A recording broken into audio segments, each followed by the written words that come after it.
From slavery through emancipation and into the 20th century, African-based chants, early Christian hymns, and work songs evolved into spirituals and the rural beginnings of the blues.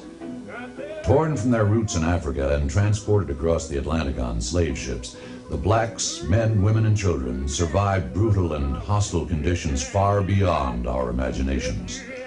The Fugitive Slave Law of 1850 offered federal officers from the North a fee for captured slaves. Negro catching became a profitable business. Free blacks who were jailed and unable to pay their fines were often sold back into slavery.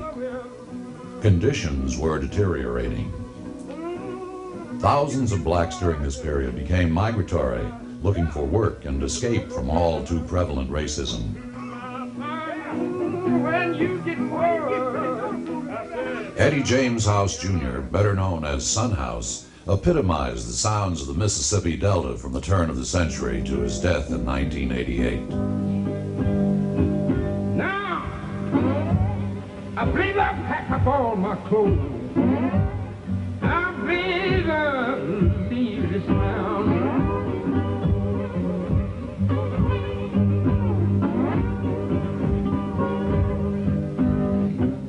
And I pack up all my clothes.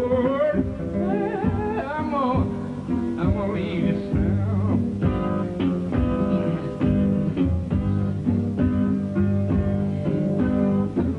Well, I'm gonna be straight with you, baby. I'm gonna wait to put you down.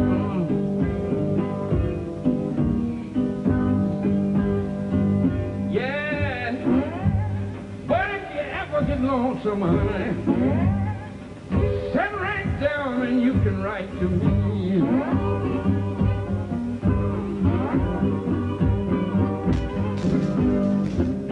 Oh, but if you ever get lonesome,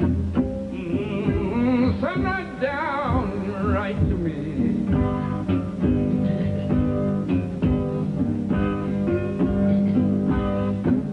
You know I can read your little writing, baby.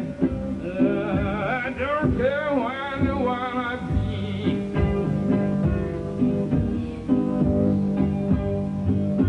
You know it's so hard to love someone that don't love you.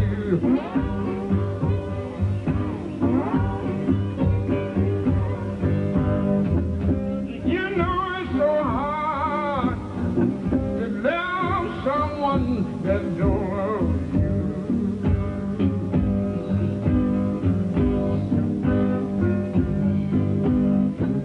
You know it don't look like it'd be satisfaction. No, don't care what in the world you do.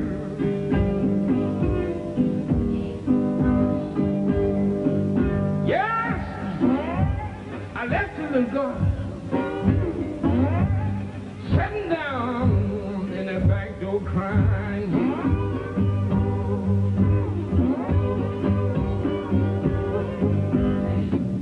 I left the little girl, she's sitting down in the back door crying. I said, that little old girl don't go crazy. I believe she gonna lose her mind.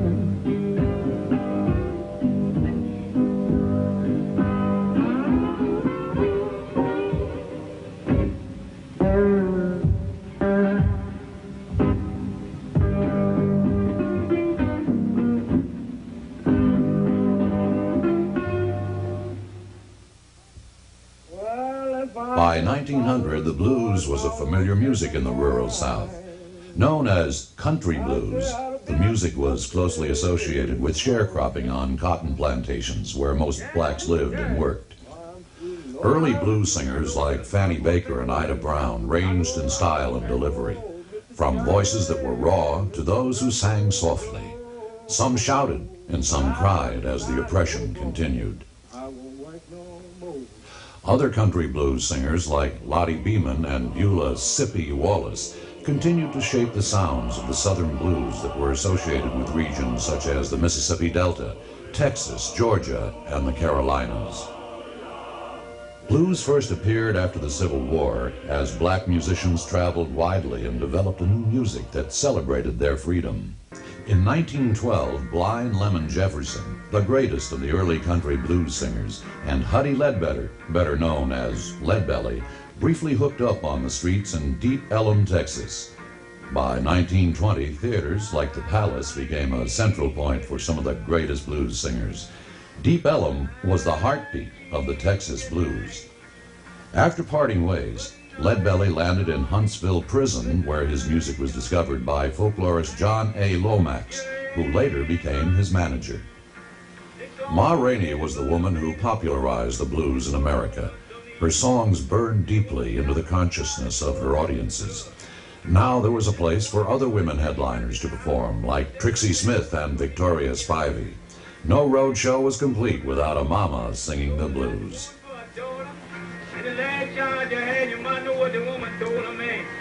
If Ma Rainey was the mother of the blues, then composer, bandmaster, cornetist, and publisher W.C. Handy was the father of the blues. During the 1860s, Afro-Americans, many of them ex-slaves, began to form their own minstrel groups. The minstrels offered the blacks an opportunity to acquire experience in the theatrical arts. The minstrel show came to represent America's contribution to the musical world. Eventually, it lost its popularity and was replaced by vaudeville and musical comedy.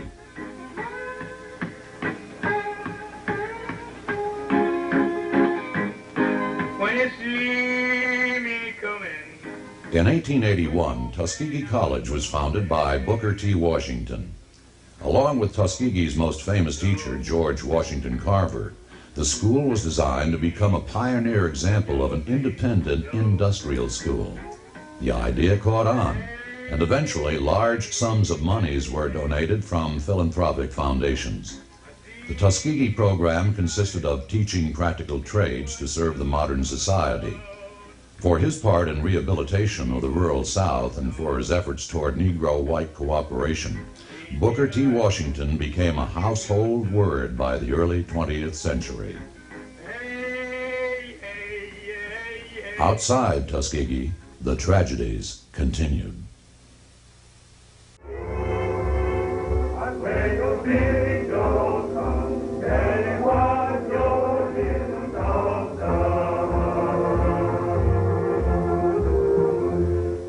Rejected by 3 record companies before signing with Columbia in 1923, her first recording surpassed the sales of all the other female blues singers.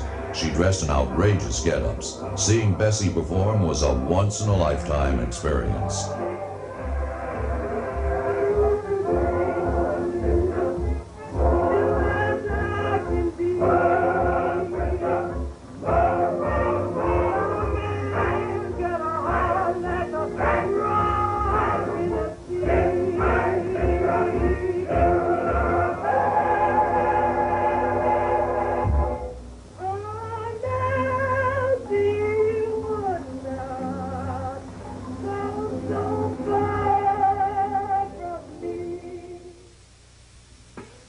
Searching for a role model, the Afro-Americans found heavyweight champion Jack Johnson. In Detroit in 1914, Henry Ford announced that none of his workers would earn less than $5 per day on his automobile assembly line, further stating that he would employ blacks. This news brought thousands of blacks to the Motor City. Blues artists like Rufus Freckled Red Perriman, Blind Blake, and Jewel Babe Stovall were the popular early blues singers of the era.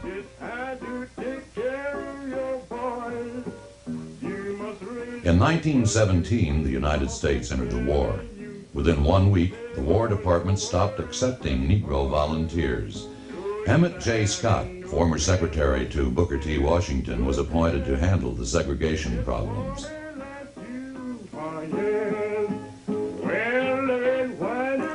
Under pressure from a Negro committee, training camps were set up. The South strongly objected to black soldiers being trained in their territories, so to avoid a race riot, the black soldiers were the first troops shipped to Europe to face the German armies.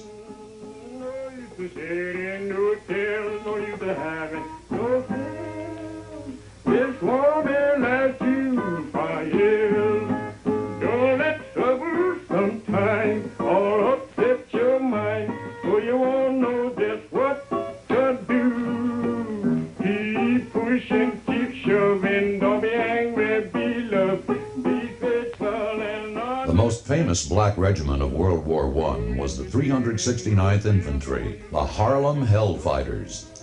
They reached France in 1918 and went into action holding for 2 months an entire sector against German fire. No man in their group was ever captured, and the unit never retreated. The 369th was cited for bravery 11 times. Black Americans had hoped that, making the world safer for democracy, America would grant more democracy to its largest minority. Black soldiers returned with a determination to fight for their freedoms at home. They came back only to find the same intolerable conditions they left behind.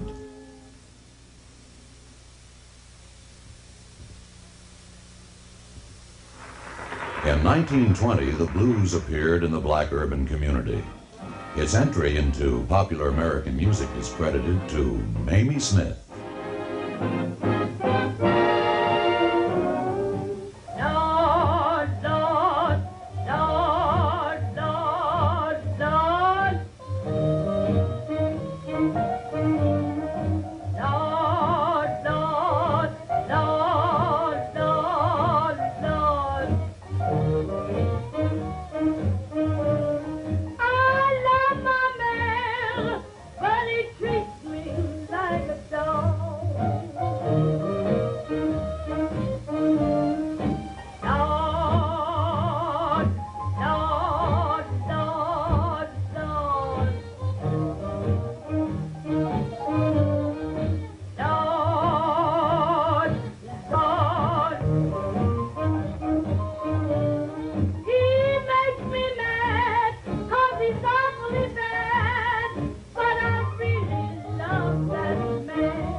Mamie Smith made it possible for all other blues singers to follow. This motivated other record labels like Paramount and Columbia to record black female vocalists like Faye Barnes, Edna Hicks, and Clara Smith. The term race records was born. The worst examples of the post-war unrest took place in Chicago, where police brutality and race riots were prevalent.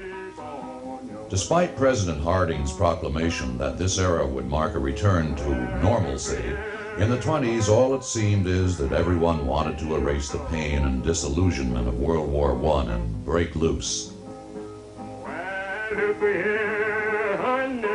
The urban blues were evolving through artists like Chicago's Charles Speck Pertram, Bertha Chippy Hill, and Leola B. Wilson. The deplorable housing, bad sanitation, school neglect, and economic inequality continued the downward spiral.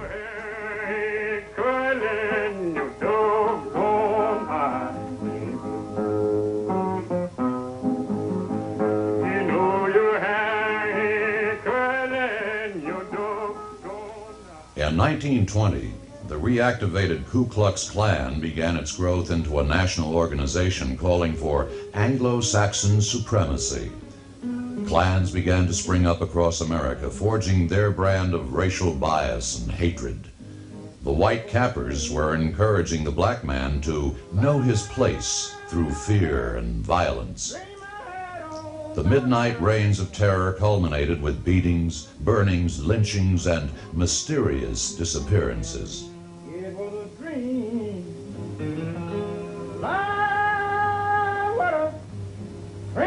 The countless manifestations of ignorance, brutality, race hatred must have been the raw material for innumerable blues songs created by a legion of singers, both recorded and unknown.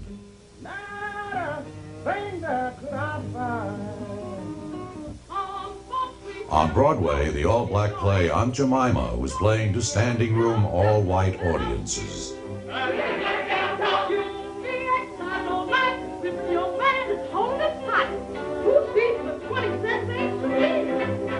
Country blues artists like Robert Barbecue Bob Hicks were singing Mississippi Heavy Water Blues. Jesse Lone Cat Fuller was singing Down the Line Blues. Charlie Papa Jackson was singing the Coffee Pot Blues. Artists like Sarah Martin, Lucille Hegeman, Ada Brown, and Viola McCoy were also singing the blues. Roy Milton transformed his gospel roots to become one of the pioneers of the new sound, rhythm and blues. With vocalist June Richmond, Milton took his upbeat sounds to the West Coast.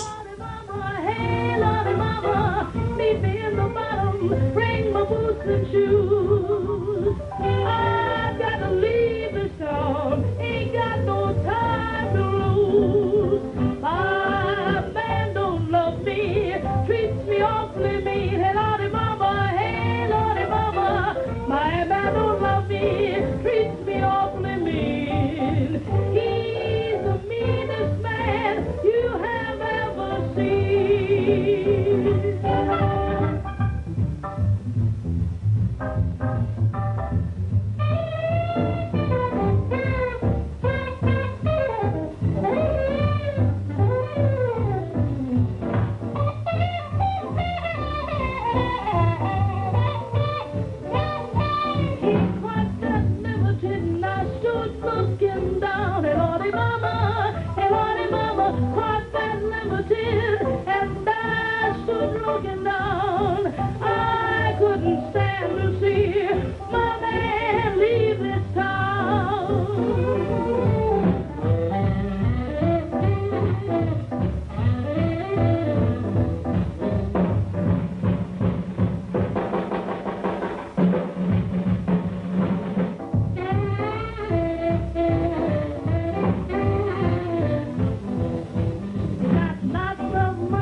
Sizzling diva Josephine Baker rose to international stature as the personification of the rip-roaring 20s. Baker is mainly remembered not so much as a great singer, which she was, or for her outspokenness against racism and bigotry, but for her supreme visual performances.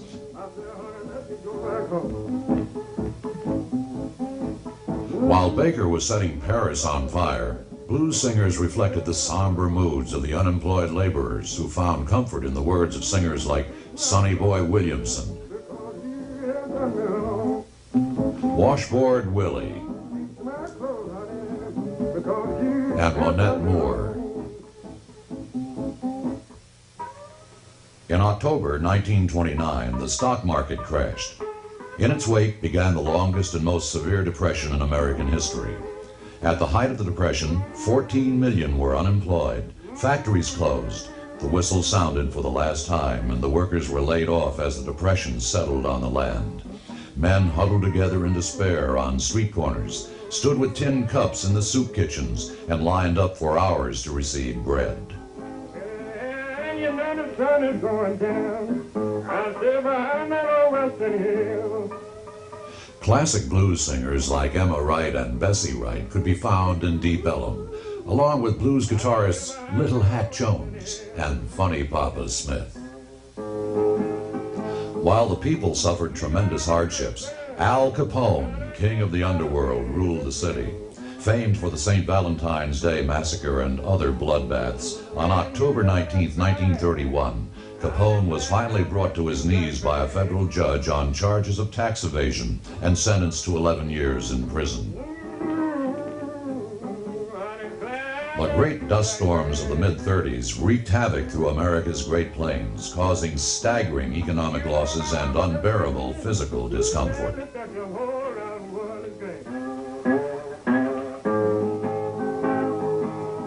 You know she stopped writing, wouldn't even send me no kind of word.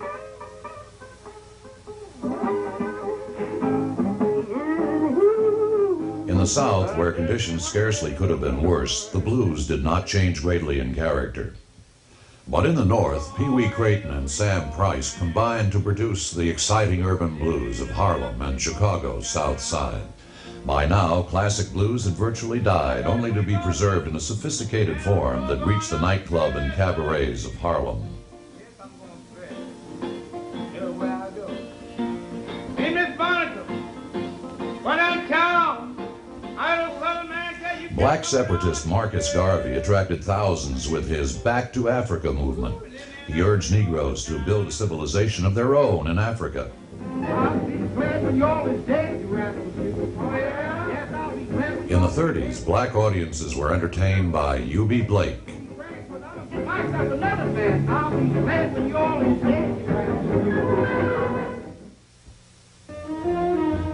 popular vocalist Jimmy Rushing, who worked with the immortal Jelly Roll Morton in the mid-20s, had a career spanning 5 decades and had a broad musical influence.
Out of the darkness of the Great Depression emerged a guiding light.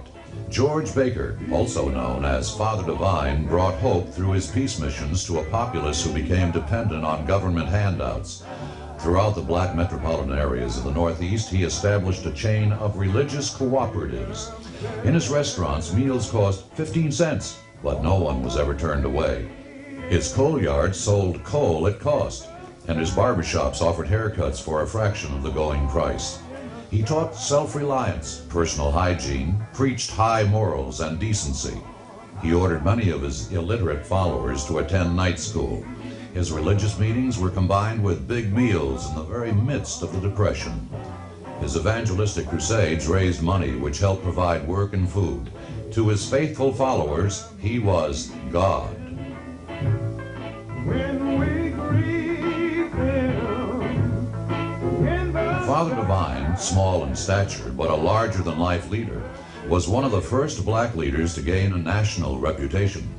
When he died in 1965, so did the soul of his movement. In the late 30s, a new style of diva was emerging, the girl singers. During this era of swing and big bands, almost every orchestra had a female vocalist like Ivy Anderson, Hannah Sylvester, Mabel Smith, Helen Humes, and the great Lena Horne. Guitar-playing Delta blues great Robert Johnson had a tremendous impact on the blues and American popular music. At the 1936 Olympics in Berlin, Hitler was poised to showcase his Aryan supremacy.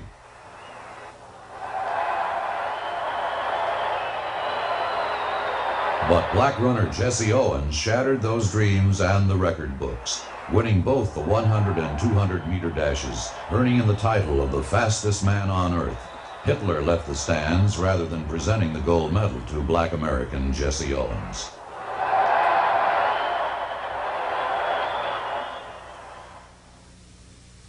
that was maybe start us off. Oh, this is stop. No, I couldn't. Come on now. It's that so song, the heart. Right, man.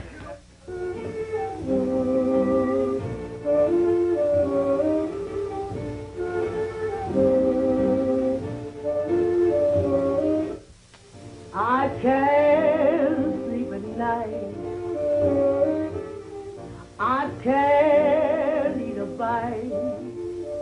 'Cause the man I love, he don't treat me right. He makes me feel so blue, I don't know what to do. Sometimes I sat and sigh, and then began to cry. He went away and never even said goodbye. There's a change in the ocean, change in the deep blue sea. My baby, I'll tell the world there ain't no change in me. My love for that man will always be. Now I got the Harlem blues. Since my man went away, I ain't got no time to lose. Yes, I'll do like the Chinaman they calling harp. Gonna stand on the corner, gonna blow my top. Since my love has been refused, now I got the Harlem blues. Harlem, Harlem. Now she's got the Harlem blues. Yeah, she's got it. Since the man is gone away, gone away. She ain't got no time to lose. That dirty man has done her wrong. He left her feeling blue, doing things that she wouldn't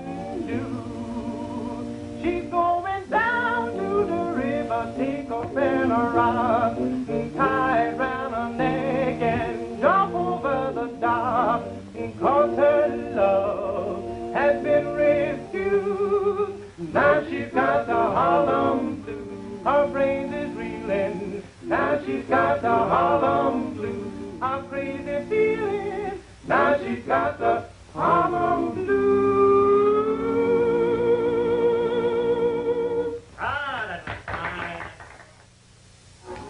To millions of blacks, Joe Louis was not only a great fighter, but a symbol of black hope.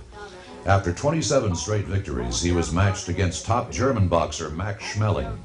Louis was knocked out in the 12th. That night, hundreds of blacks cried in the streets of Harlem. In a return match 1 year later, with J. Edgar Hoover ringside, the Brown Bomber knocked out Schmeling in the first round.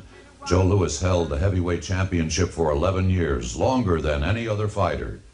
In Hollywood, Bill Bojangles Robinson was readily accepted because the stereotype allowed blacks to entertain by dancing.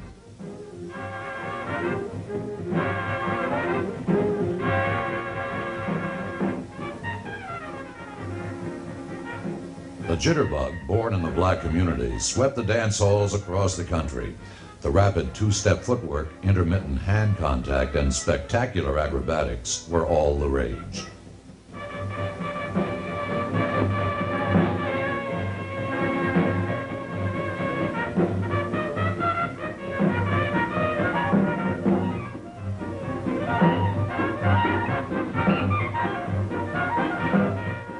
Even though the economy remained stagnant, Americans still found ways to get their kicks. By 1939, the swing era was full tilt as audiences across the nation went wild. It was Benny Goodman, dubbed the King of Swing, who introduced this new music. It was also Benny Goodman who first integrated black musicians, including Lionel Hampton and Teddy Wilson, into his band.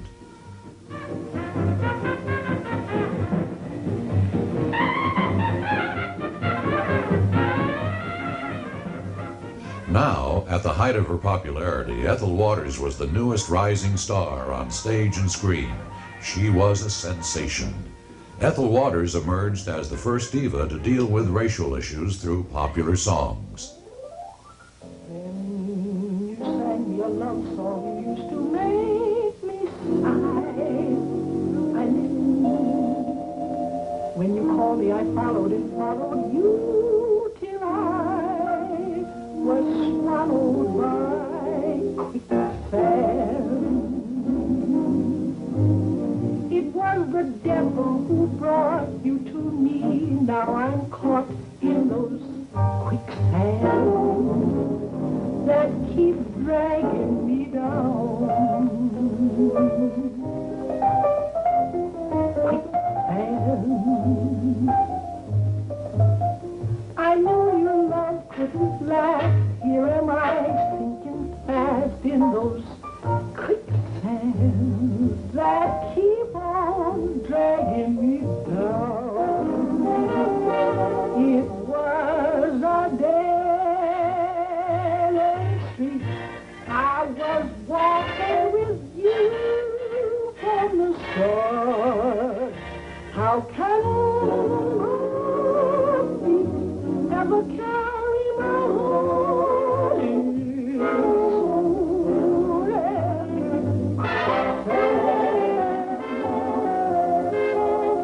I heard those beautiful lies with my eyes toward the sky, then those quicksands started pulling me down, down, way down. Quicksand, they keep on dragging me down.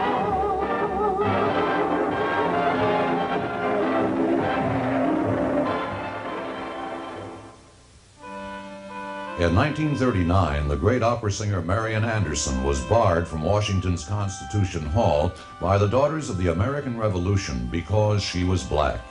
In protest, she sang at the Lincoln Memorial on a chilly Easter Sunday before a large, unsegregated audience, arranged by Eleanor Roosevelt. We interrupt this program to bring you a special news bulletin. The Japanese have attacked Pearl Harbor, Hawaii by air, President Roosevelt has just announced. December 7th, 1941, a date which will live in infamy.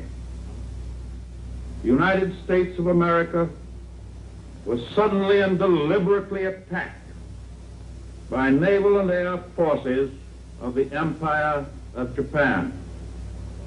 No matter how long it may take us to overcome this premeditated invasion, the American people in their righteous might will win through to absolute victory.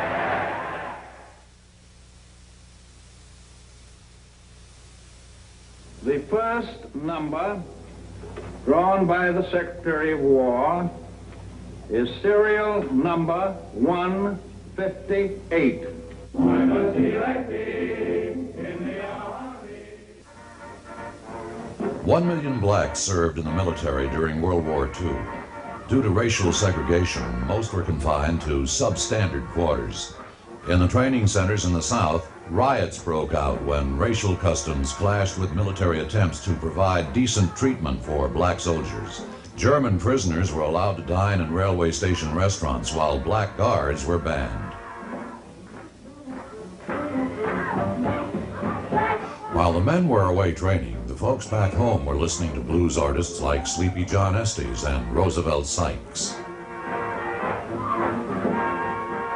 On the ground, blacks fought with honor in most of the major battles, including the Bulge, Bougainville, the Italian Campaign, and Normandy. In the air, the only black fighter group, the 332nd, flew more than 3,000 missions in Europe while destroying over 300 enemy planes. For their extraordinary service, 88 of the group's pilots received the Distinguished Flying Cross. Still, black doubts about the value of fighting a war between two white supremacist countries increased. After victory in Europe, we dropped the atomic bomb. Japan surrendered. The men came home. And the celebration began. The black veteran returned to find the racist regime of the U.S. unchanged.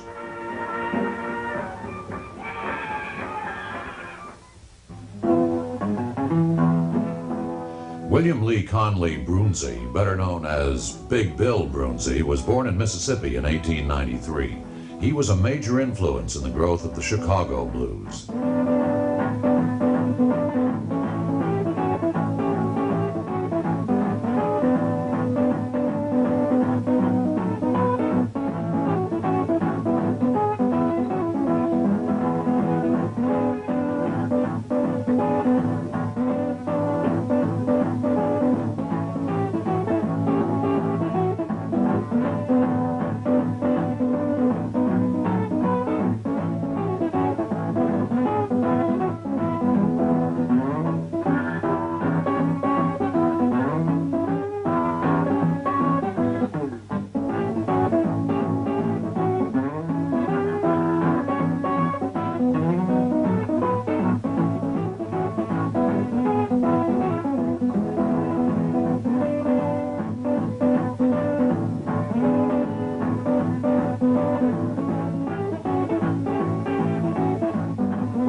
contemporary of Big Bill Brunsey was the prolific bluesman Son House. I had a good-looking woman lived in Hughes.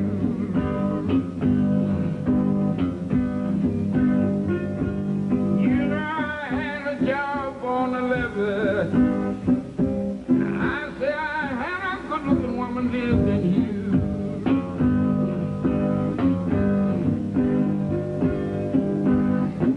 You know that pretty little thing? She kept me when you got no blue.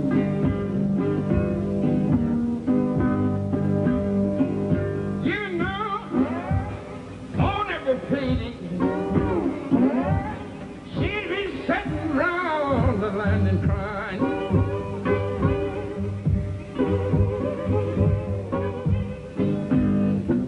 On every page, she'd be sitting round the line and crying.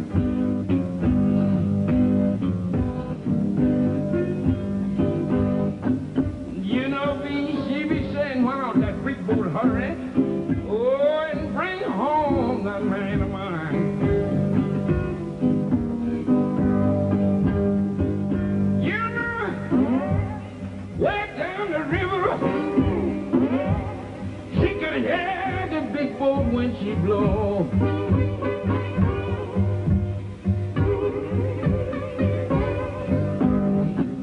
Way down the river, oh, she can hear the big boat when she blow.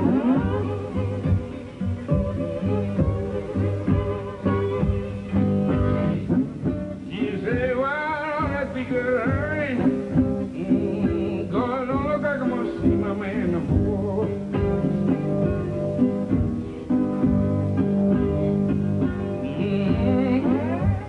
But when that donor got the check, she told me she couldn't use me no more.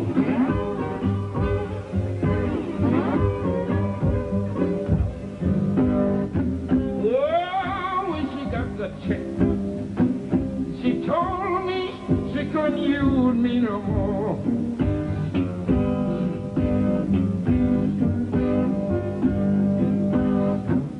The baby ought to be honest with me. How come at first you didn't tell me so?